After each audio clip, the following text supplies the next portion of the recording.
j'ai fait à peu près 10 ans dans les églises évangéliques et il y a un truc qui revenait très souvent, c'était le fait que nous sommes adoptés par Dieu. Hein. En fait, on n'est que des pauvres petits pécheurs, hein, on est des merdes quelque part, et heureusement Dieu est là et il va nous adopter. Hein, il va nous prendre sous son aile, il va nous adopter, et ainsi, si on accepte cela, en croyant en Jésus-Christ, blablabla, alors ouf, tout va bien, on devient enfant de Dieu par adoption et nous sommes enfin sauvés. Et bien moi je crois que tout ça c'est de la merde et que je t'explique pourquoi. Bonjour à toutes et à tous, bienvenue pour un nouveau partage sur la source intérieure et comme d'habitude tu peux t'abonner à la chaîne et rejoindre la chaîne en devenir membre afin de bénéficier des vidéos un peu plus approfondies, un peu plus diversifiées que je fais, qui sont réservées à ces membres là, donc rejoins la chaîne si le cœur t'en dit. L'esprit d'adoption, alors c'est marrant parce que j'ai eu un échange avec quelqu'un de la chaîne, un membre de la chaîne, on s'était mal compris, en fait on n'avait pas le même notion d'esprit d'adoption. Donc je vais te dire le mien, comme ça on parlera le même langage. Ça évitera de dire ben non, si, ben non, mais si.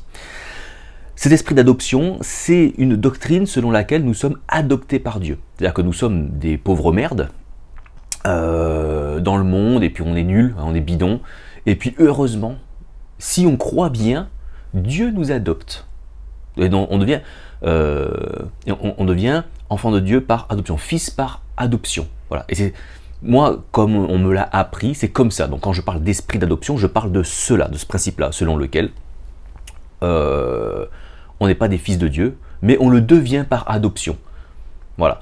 Et ben, si c'est cela, moi je pense que c'est un petit peu de la merde. Mais on va expliquer pourquoi.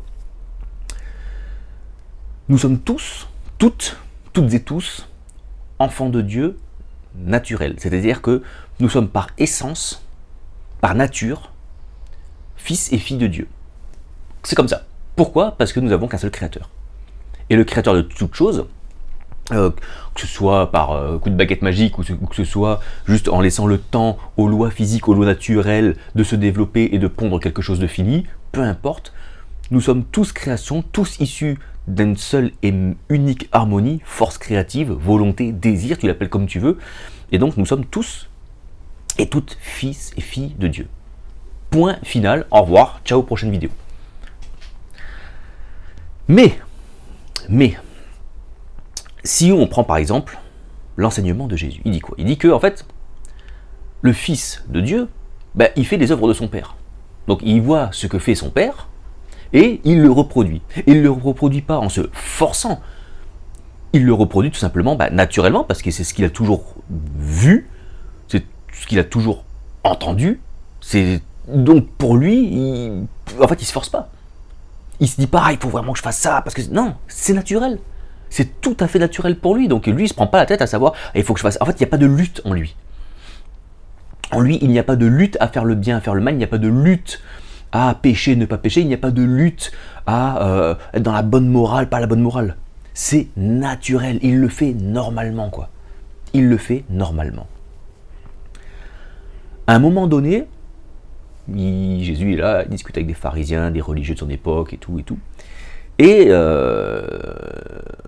les pharisiens ils disent attends, il sous-entend qu'il est fils de Dieu, machin, il dit non, enfin, il parle de son père, et les pharisiens ils disent oh, notre père c'est Abraham. Ah, c'est marrant, ils disent pas notre père c'est Dieu, ils disent notre père c'est Abraham. Et Jésus il rebondit pas, il fait, mais, enfin il relève pas, il dit non mais attends, bon, il fait ok, il rentre dans leur jeu, il rentre dans leur truc. Il dit mais non, si vous aviez comme père Abraham, vous feriez les œuvres d'Abraham. Or, vous faites les œuvres du diable, donc vous avez comme père le diable. Donc, nous pouvons toutes et tous être fils du diable. Fils du diable, alors on raccourcit l'étymologie du terme, c'est celui qui divise, c'est l'adverse à la nature originelle de l'homme. On résume en 2-3 mots. Donc ce qui se passe, je ne vais pas tourner autour du pot sans temps, c'est que, en fait, nous sommes comme des enfants perdus. Nous sommes, en fait, Jésus il en parle très bien, et il n'y a même pas que lui qui en parle, il y a d'autres livres dits sacrés, des livres sacrés de certaines spiritualités qui contiennent le message divin. Et ce passage-là, c'est très simple, c'est la parabole du fils qui qui décide de prendre l'héritage de son père et de partir, puis il fait de la merde, et il revient, il pense que son père va le fracasser, en fait son père il l'aime toujours, enfin, tu l'as la ref. Voilà. Maintenant on est un petit peu comme ça, c'est-à-dire qu'on a pris tout ce qu'on a de Dieu, c'est-à-dire la foi, c'est un cadeau de Dieu, tout le monde l'a, point barre. La capacité créatrice, tout le monde l'a, c'est un cadeau de Dieu. Donc en fait, on a que tout ce que l'on est, c'est un don de Dieu. Et en fait, on est parti avec ça, on a quitté le Père, on a quitté la conscience de sa présence pour aller dans le monde, dans un monde construit par des gens qui, avant nous, étaient déjà dans le même état. Donc si tu veux, j'en parle très bien dans mon livre, si tu veux aller l'acheter pour un peu moins de 7 €, vas-y, parce que tout y est détaillé en fait. Et donc en fait, voilà, on a construit des mondes, des systèmes organisés, des modes de pensée, des croyances, etc., complètement détachés de l'essence divine. Et donc nous, qu'est-ce que l'on fait? En fait, on se nourrit de ce monde-là. Et en fait, si tu veux résumer, le diable, c'est ça. C'est-à-dire que c'est tout ce qui est ce monde, cette organisation, ces autorités, ces puissances, parce que derrière, il y a, ça prend une autorité sur nous. Ça vient agir comme quelque chose de supérieur à nous, qui nous dirige, qui nous met en esclavage. Et donc ces choses-là, et ben en fait, c'est comme notre père, en fait. On devient père du diable, parce qu'en fait, on reproduit, on fait tout ce que l'on voit et ce que l'on entend. Et ça marche aussi bien dans le domaine, on va dire, profane, que dans le domaine religieux. C'est-à-dire que tu peux très bien aller tous les dimanches à l'église, tous les samedis, vendredis, je sais plus, mosquée ou synagogue, je sais plus, je me rappelle plus, vendredi la mosquée, samedi la synagogue, je crois, c'est un truc comme ça. Et tu peux entendre des choses, lire des choses, des prédications, tu lis ton livre sacré, Mais si ces choses-là ne sont pas raccordées à Dieu, autant te dire que c'est du vent, quoi. Et puis quand bien même elles seraient raccordées à Dieu, si elles ne viennent pas faire écho en toi, comme disait saint Augustin, mais c'est en vain. Ça ne sert strictement à rien. Et donc tu peux très bien être un excellent religieux, connaître ta Bible, prier, lire ta Bible, faire tes trucs, la morale, prêcher, évangéliser, faire tout un tas de choses, et être toujours fils du diable. Parce que être fils de Dieu, c'est pas être un bon religieux, être un bon croyant et faire les choses comme il faut. Être fils de Dieu, c'est manifester l'essence du divin dans nos vies, dans notre incarnation. En fait, on incarne, nous sommes une facette, une expression de Dieu. Et Dieu ne se révèle à l'humanité que par ce biais-là. Donc pour l'humanité, nous sommes Dieu. C'est pour ça que Jésus dit, vous êtes des dieux, mais vous mourrez comme des hommes. Vous n'êtes pas Dieu dans son expression. Parce qu'en fait, il peut pas. Dieu est négatif dans le sens où il est indescriptible, innommable, infini. Tu vois ce que je veux dire? Il n'est pas. Ça, c'est la théologie apophatique, la théologie négative. Donc, le seul biais par lequel l'humanité peut saisir Dieu, peut bénéficier de Dieu, peut jouir de Dieu, c'est par son incarnation. Donc, et le Fils de Dieu, c'est toute personne qui manifeste Dieu. Et pour manifester Dieu, quoi? Mais il faut le voir. Et ce que dit Jésus, il fait, moi je fais ce que je vois le Père faire dans les cieux, en fait. Et c'est ça la prière. La prière, c'est aller voir, aller se saisir de ce qu'il y a dans l'aion. C'est ce kéros qui nous permet de prendre ce qu'il y a dans l'aion, dans l'infini, dans le tout, et de le ramener sur terre. De le ramener dans le chronos, dans le matériel. Le Fils de Dieu, c'est ça. Le Fils de Dieu, c'est une échelle où on a les anges qui montent et qui descendent. Et ça descend quoi? Ça descend toutes les lois du royaume, toute l'harmonie divine, toute la cohérence divine, pour que ça se mette. Et tu vas voir autre chose, qui te dit qu'on n'est pas des enfants du diable adoptés par Dieu, mais on est bien l'inverse, c'est-à-dire on n'est pas des pécheurs qui essayons d'être saints, ça c'est ce que beaucoup font. En fait, nous sommes des saints qui péchons. Alors quand je dis péché, je suis pas d'accord avec l'emploi du terme là, mais bon, c'est pour t'as compris, c'est pour expliquer vite fait le truc. En fait, nous ne sommes pas des fils du diable adoptés par Dieu. Non, nous sommes des fils de Dieu adoptés par le diable. C'est-à-dire que, imagine-toi, on a un enfant et je sais pas, malheureusement les parents décèdent et il est adopté. Il est adopté par les meilleurs amis du couple. Voilà. L'enfant grandit, mais il va grandir comment? Il va grandir selon l'éducation, ce qu'il a vu, entendu de sa famille adoptive. Ce qui est logique, c'est la seule référence qu'il a, le gosse. Et il développe ça. Si tout va bien, s'il n'y a rien qui se confronte, s'il n'y a rien de bizarre, à la limite, il peut vivre toute sa vie comme ça, tu vois. C'est rare. À un moment donné dans la vie, à un moment donné, il va arriver, il va dire putain mec, j'ai quand même pas la même tronche que mon père quoi. Ni de ma mère. C'est quand même bizarre quoi. Puis il peut se rendre, alors c'est surtout physiologique, et puis s'il fait un test de paternité, il va voir que le dedans de son ADN, ses gènes, pas le dedans du dedans, toi, c'est vraiment l'intérieur de l'homme, toi, l'ADN, le gène, c'est l'information qui le construit, tu vois. Putain, c'est pas le même codage que son père. Mais du coup, mon père n'est pas mon père. Eh non. Et là, on lui raconte l'histoire. Bah voilà, en fait, ton père est décédé, on vous a récupéré, voilà, et puis c'est nous qui vous avons élevé, on voulait pas vous le dire pour pas vous... Après, voilà, chacun vit le truc, c'est des choses qui arrivent. Chacun vit le truc comme il l'entend, il n'y a pas de jugement à dire, pas dire, je suis pas là-dedans. Chacun fait ça comme il le sent, quoi, comme il peut le sentir, quoi. Et donc, le gosse, il va, ok, donc, je ne suis pas... Et là, il se rend compte que parce qu'il y a des choses qui n'allaient pas, il y a des choses qui n'étaient pas cohérentes, tu vois, il se rend compte qu'il y a des choses qui ne sont pas cohérentes. Et c'est ce qu'il y a dans nos vies. C'est-à-dire qu'à un moment donné, on se rend compte que ce qui va créer des crises, c'est que on vit selon le monde, hein, on vit selon les choses qui nous entourent, même religieusement, même si c'est très beau, très lisse, très, hein, très amen, très alléluia, machin. À un moment donné, on se rend compte que putain, ça suffit pas, il y a un truc, il y a cette soif. Tu dis, mais en fait, tout ce que je prends de l'extérieur, il y a un truc au fond de moi qui n'arrive pas à s'en nourrir. Il ne le prend pas, il ne le mange pas. Il ne le consomme pas. Ça reste là, ça fait comme une lourdeur en moi. Mais pourquoi? Mais parce que c'est pas la même chose. C'est parce que ton père originel n'est pas n'est pas le père adoptif. Donc tu as toute une nature comment dire, du coup on va basculer sur le terme, que tu as, comment je pourrais dire ça? Bah, non, on va rester là-dessus. Il y a toute une nature que finalement tu as adoptée, en fait, tu vois. Il y a toute une nature que tu as adoptée en lisant, en voyant, en entendant, en écoutant, en goûtant, en touchant, toujours l'histoire des 5 sens, tu vois. Et on s'est identifié à cela. Voilà. Bah, c'est l'ego tel qu'il est construit. Et puis on s'est identifié à cela. Ah, je suis ce que j'ai lu, entendu, goûté, touché, senti, bref, je ne vais pas tous les faire.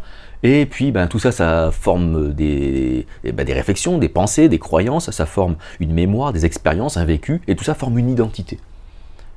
Alors tant que cette identité-là, elle trouve sa cohérence avec le reste. Comme je disais, tout va bien, ça glisse. À un moment donné de notre vie, elle va plus glisser. Elle va se confronter à quelque chose.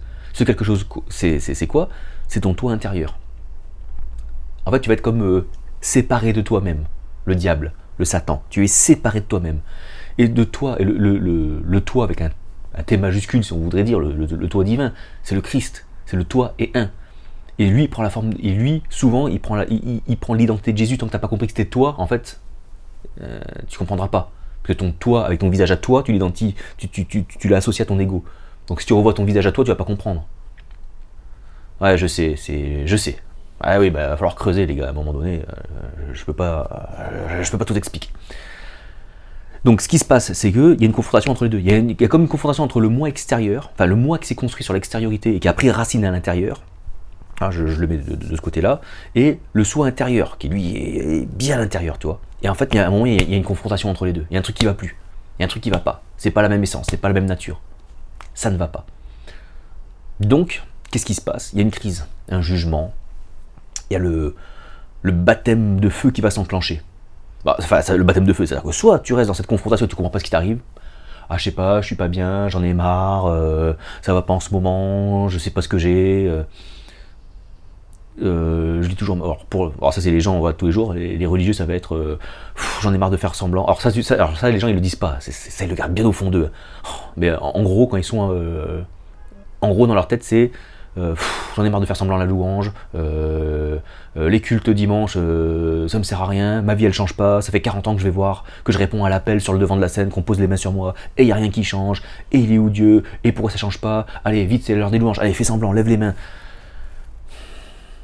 Donc soit tu restes comme ça, et tu vas pendant encore 10 ans, 20 ans, aller voir le pasteur qui va poser les mains sur toi. Voilà. Soit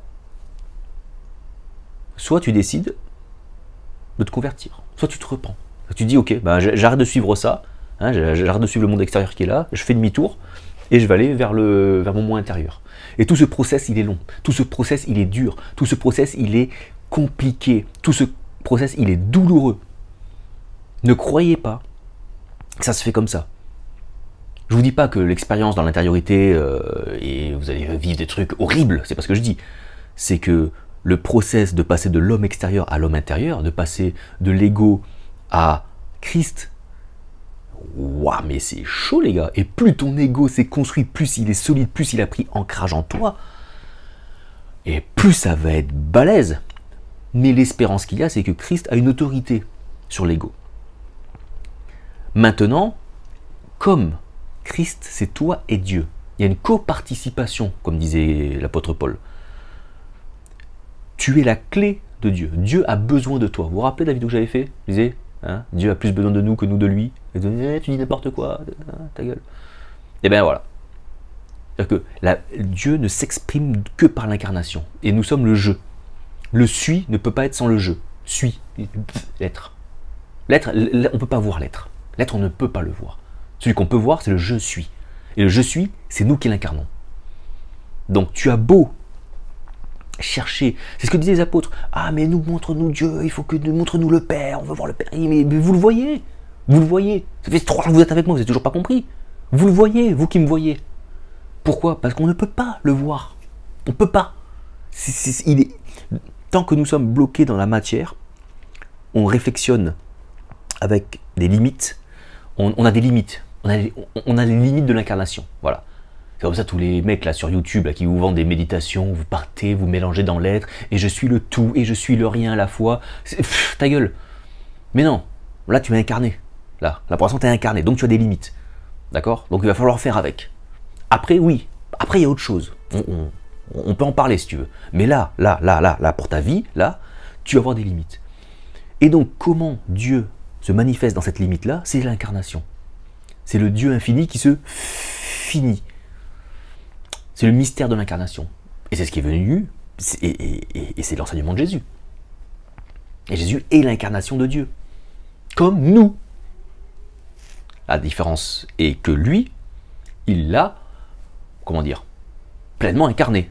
C'est-à-dire qu'il était arrivé au bout des limites de l'incarnation. Et les bouts de limites de l'incarnation, ben, il éprouvait des émotions, il éprouvait de la fatigue, de la faim, mais s'est même mis en colère, il était fatigué, et puis ben, quand est-ce que l'heure va venir? Ben j'en sais rien. Ah, j'en sais rien. Tu vois? Il avait les limites de l'incarnation. Après il y a le message, après il y a la résurrection, la résurrection qui est pour moi, c'est mon avis très personnel, qui est une grâce faite à Israël pour comprendre l'enseignement de Jésus. Voilà, ça c'est pour moi.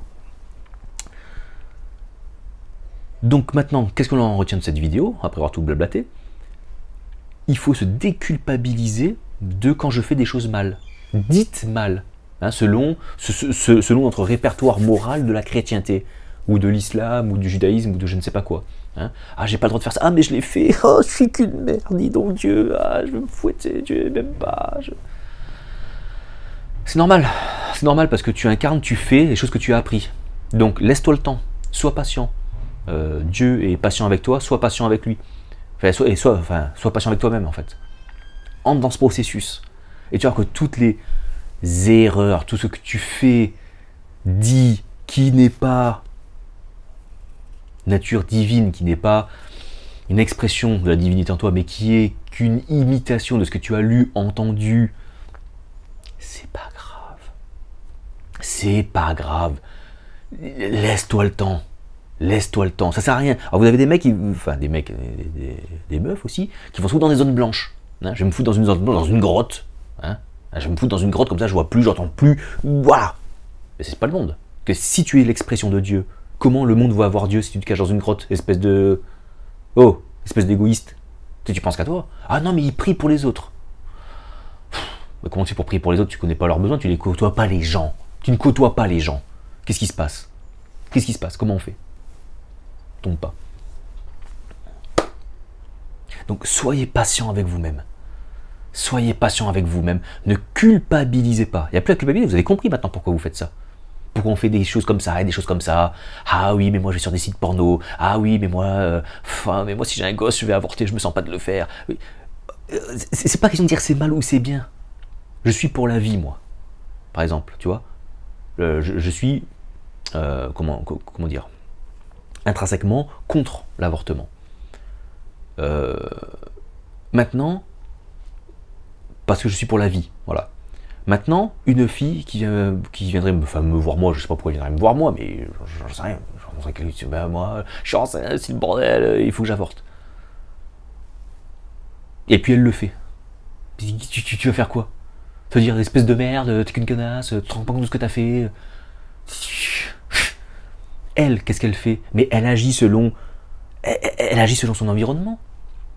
Elle agit en fonction, parce que qu'est-ce qu'elle voit? Elle voit les finances, elle voit l'organisation, elle voit son boulot, elle voit que le mec qui l'a mis enceinte, en fait, c'est un gros FDP, ça va être de la merde sa vie avec un gosse, elle préfère avorter, peut-être qu'elle s'est faite violer, hein, quoi? Et quoi? Et tu vas lui dire quoi? C'est pas bien, tu devrais pas faire ça, tu te rends pas compte?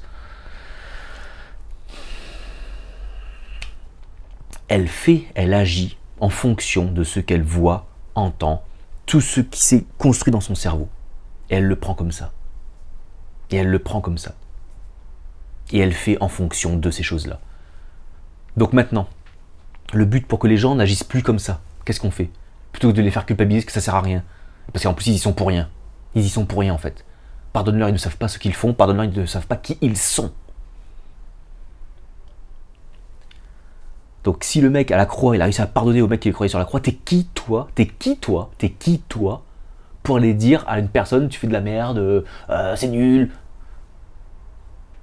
Oui, il y a des choses qui font... Oui, on fait des choses nulles. Oui, oui, oui. Oui, il y a des choses qui se sont mal faites. Voilà.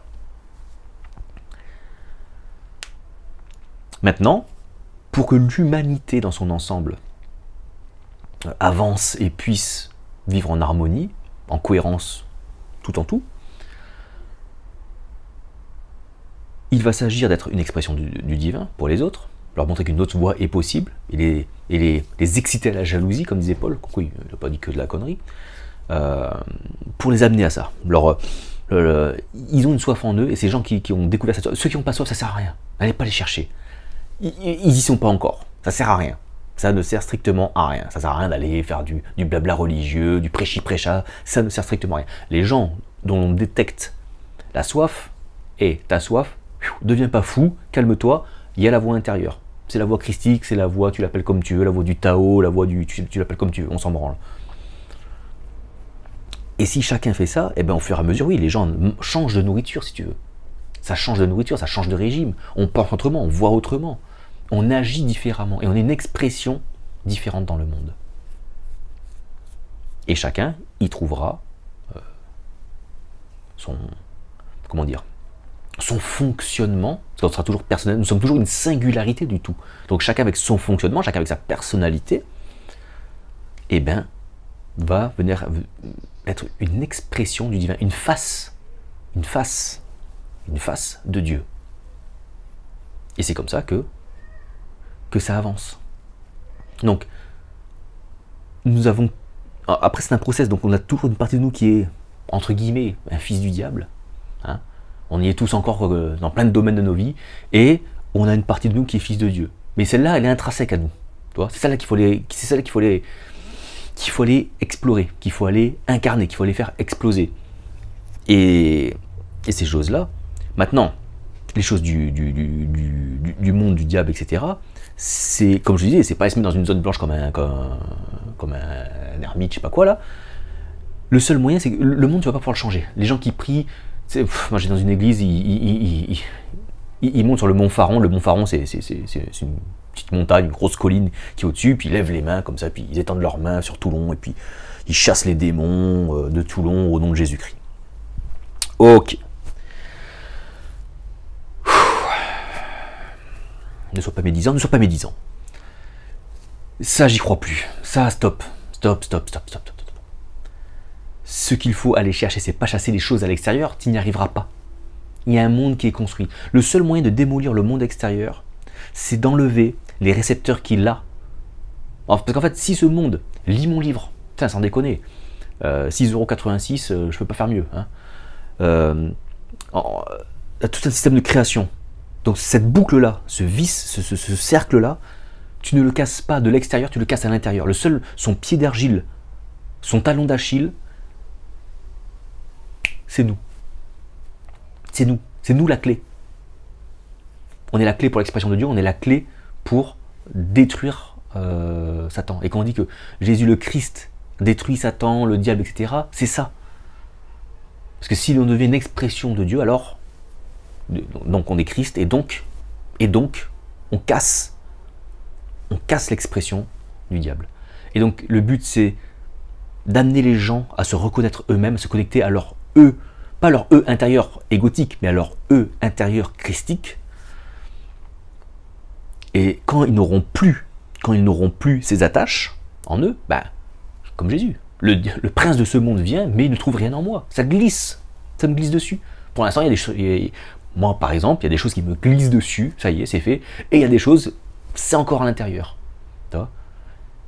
Alors je ne force pas, parce que le meilleur moyen de débrancher ces récepteurs, de les casser, dans l'intériorité, dans cette présence, dans cette mise à disposition du divin, j'augmente,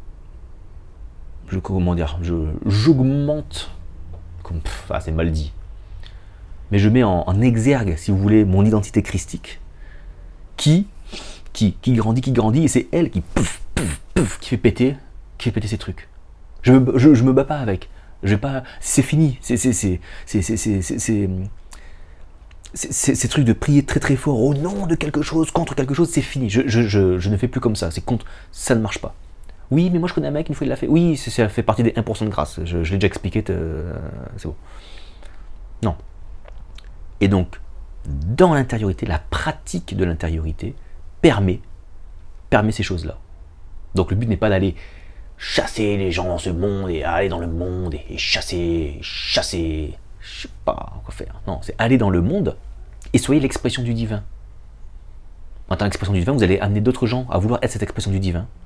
Ils vont le faire et ils pètent les récepteurs. Et quand tous ces récepteurs seront pétés, le monde extérieur n'aura plus d'incarnation. Et s'il n'a plus d'incarnation, il n'a plus de réalité. Et s'il n'a plus de réalité, il n'existe plus. Et le royaume de Dieu est sur terre.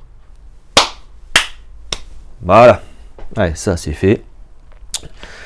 Si vous avez des questions, n'hésitez pas à me les poser en commentaire, par mail, comme d'habitude. Mon livre, il est toujours sur Amazon. Là, pour le coup, la vidéo, j'en ai c'était un petit peu en lien quand même, mais vous voyez comme vachement plus détaillé. Et puis comme d'hab, un petit pouce bleu, tu t'abonnes, tu rejoins la chaîne, tu partages la vidéo comme d'habitude. Et moi je te dis à la semaine prochaine pour un prochain partage. Ciao ciao.